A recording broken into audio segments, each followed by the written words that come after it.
Nezuko Tamado es un milagro del diseño. Es un personaje que no tiene diálogos, no tiene voz y aún así es de los personajes más expresivos del anime moderno. Su diseño hace todo este trabajo de comunicación, nos cuenta su pasado, nos advierte de sus peligros y nos recuerda su humanidad. Esto es un reto a nivel legendario en un personaje que no puede hablar. Así que hoy vamos a hacer el análisis de personaje de Nezuko Tamado capa por capa, desde la psicología de su paleta de colores y patrones hasta esas extrañas formas que ocultan su silueta. Así que adentrémonos en lo infinito, gente. ¡Go! Bien, vamos a comenzar por lo más evidente o lo que podemos ver a primera vista, que son sus formas básicas, lo que en la industria se llama como el shape language. Entonces, lo primero que podemos ver es una lucha constante entre el círculo y el triángulo. En sí, la silueta general de Nezuko es suave y agradable, compuesta por formas redondeadas. El rostro, los ojos bien grandotes y redondos. Como veis, el kimono también tiene estas líneas suaves y fluidas, creando una especie de campana o cilindro que suaviza la figura. El nacimiento del cabello también vemos que es redondeado, pero en este diseño redondeado mayormente también tenemos aristas o triángulos que sirven en el shape language o en el lenguaje de formas para transmitir tensión, peligro, amenaza. Como vemos, las puntas del cabello que, además de tener un color mucho más energético, nos están indicando que aquí se esconde algo, un depredador. Si vemos su versión Oni, tenemos el cuerno y las uñas que son triángulos asociados claramente al peligro. Si quieres saber más sobre el Shape Language o lo que es la construcción a través de formas geométricas, no olvides suscribirte y activar las notificaciones en esa bonita campanita, ya que esto es un contenido en el que iremos profundizando cada vez más en este canal, así que no te lo pierdas. Un detalle súper importante en estos diseños y que a lo mejor se nos pasan desapercibidos son los patrones. Como podemos ver, son muy elaborados y tener que dibujar y animar personajes con estos patrones debe ser todo un dolor de muelas, así que tiene que haber una razón de mucho peso para que estén ahí, y la hay: su semiótica. Pues bien, el patrón del kimono de Nezuko es muy conocido y utilizado en Japón y se llama Asana Hoja, donde se representa la forma de las hojas de cáñamo con una forma de estrella de 6 puntas. Históricamente en Japón se usan los kimonos infantiles como amuleto que representa la buena salud, el crecimiento y la protección contra los malos espíritus. Esto es algo que infantiliza al personaje. Nosotros en Occidente no lo leemos de la misma manera que los japoneses. Para nosotros algo infantil sería, no sé, un pijama de ositos, pero sí que para ellos este estampado se asocia a lo infantil. Pero fuera de esto, lo que es muy interesante que ella esté cubierta por una especie de red con formas triangulares sobre todo su cuerpo. La pregunta es, ¿la están protegiendo contra esos espíritus o la están conteniendo? Os leo en los comentarios. Otro patrón importantísimo y que tal vez pase desapercibido es el que tenemos en el óbilo, que es este cinto, que se llama Ichimatsu, este patrón de cuadraditos, que además es blanco y rojo, que eso se llama Kohaku, esa combinación en Japón, y eso lo veremos más adelante en la paleta de colores. Pero bueno, de entre los diferentes significados que tiene este patrón, el que más se relaciona con el personaje es que este estampado de cuadros representa la continuidad, lo infinito, y está en el centro de su cuerpo. Es un vínculo que comparte con Tanjiro, que lo lleva también en su aori, es decir, sobre su espalda. Este elemento los une en diseño y hace que tengan algo en común, pues son hermanos. Es importante que si dos personajes o más están relacionados de alguna manera, compartan algún elemento del diseño y que tengan elementos en común.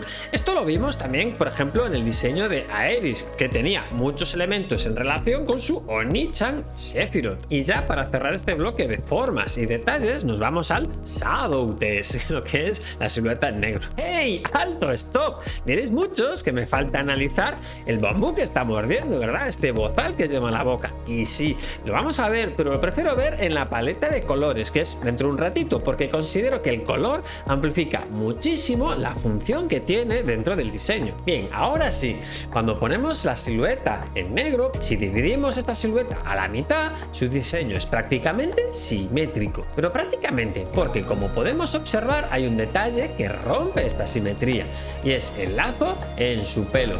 Esto es lo que se conoce como asimetría orgánica. Este elemento rompe la monotonía en el diseño y además aporta un carácter humano, es decir, imperfecto. ¿Por qué digo esto? Porque si ahora superponemos su versión Oni, vemos que justo le sale un cuerno del lado opuesto de donde tiene este lacito en el pelo, haciendo que esta imperfección humana se diluya y tengamos una simetría antinatural, más típico de una deidad o un demonio. Ahora vais a flipar con el esquema de colores de Nezuko Tamado. No es simplemente que sean bonitos, es que es una progresión de su historia personal. Empecemos por ese marrón tierra, Kuro-cha, que tiene en su Aori, ¿verdad? Este abrigo que tiene por encima y que la envuelve. Artísticamente el marrón es naturaleza, es un color cálido, es un color de hogar, es un color de la tierra. Un color que conecta a Nezuko con la montaña, donde creció. Podría haber sido de color negro oscuro, sí, pero el negro es un color plano, no es un color cálido, no es un color ligado a la naturaleza. Bueno, tal vez a lo mejor con el tema del carbón podría haber funcionado y su profesión familiar, pero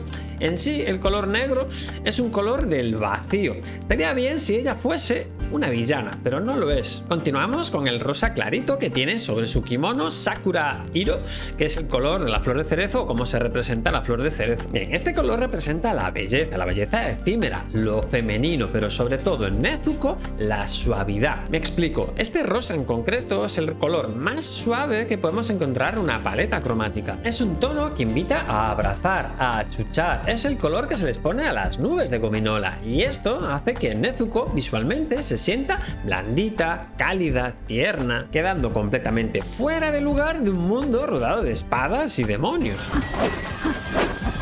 Bien, ahora vamos con este rojo y blanco que tenemos en el obi. Es de los puntos con mayor contraste dentro de este diseño y en la cultura japonesa la combinación de rojo y blanco se llama kohaku y tiene un significado muy especial al punto de que también es el color de la propia bandera del país. Simboliza la pureza y su semiótica está ligada a la protección. Al estar situado en el centro de su diseño actúa como un eje dentro del personaje. Como hablamos, ella está conectada al infinito, a la protección, a su hermano, casi como si fuese un cordón umbilical. Además le da como un peso visual en el centro que asienta o estabiliza el diseño en general del personaje. Y bien, ahora sí, llegamos a ese importantísimo bozal de bambú de color verde.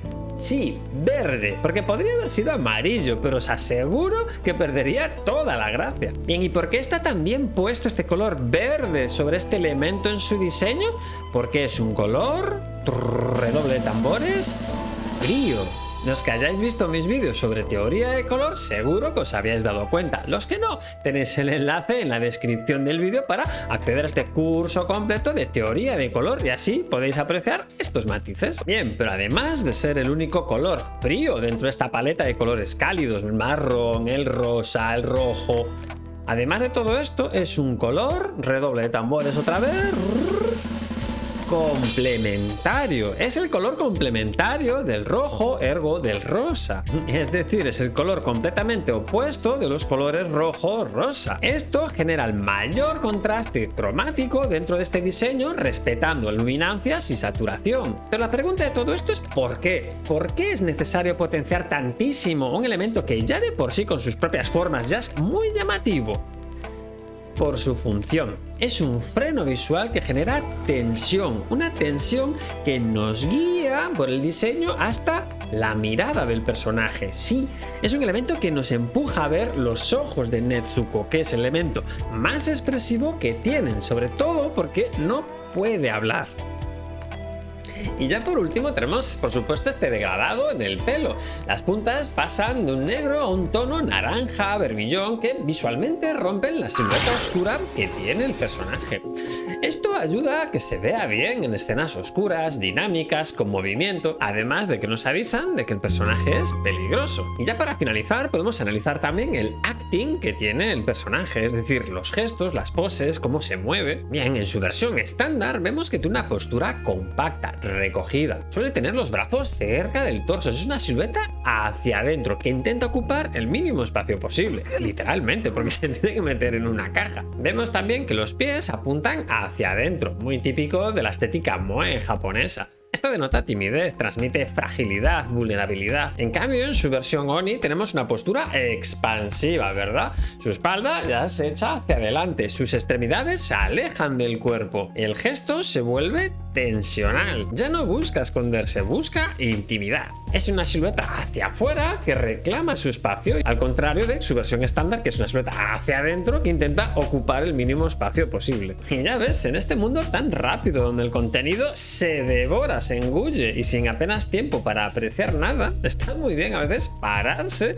y poder apreciar el arte que hay detrás de casi todas las cosas que nos rodean. Como veis, Nezuko no es simplemente un personaje bonito y ya está. No, si nos paramos podemos ver que hay muchísimo trabajo detrás y por eso funciona tan bien, por eso mola tanto Kimetsu no Yaiba, porque su diseño de personajes, guión y demás no es casualidad, funciona y mola porque hay gente detrás que usa las neuronas. Espero que te haya gustado el vídeo tanto como a mí hacer el análisis de este precioso personaje, que por cierto hice este dibujillo la semana pasada, bueno, hace 2 semanas, en directo con todos vosotros también. Lo tenéis ahí en la pestaña de la comunidad, pues si le queréis echar un vistacillo. Así que revienta ese botón del like y suscríbete si todavía no lo has hecho. Y recuerda darle a esa campanita para que YouTube te notifique los siguientes vídeos, que como ves, tenemos unos temas súper interesantes. Y cualquier duda o consulta, te leo en los comentarios. Nos vemos en el siguiente vídeo o directo. Bye bye.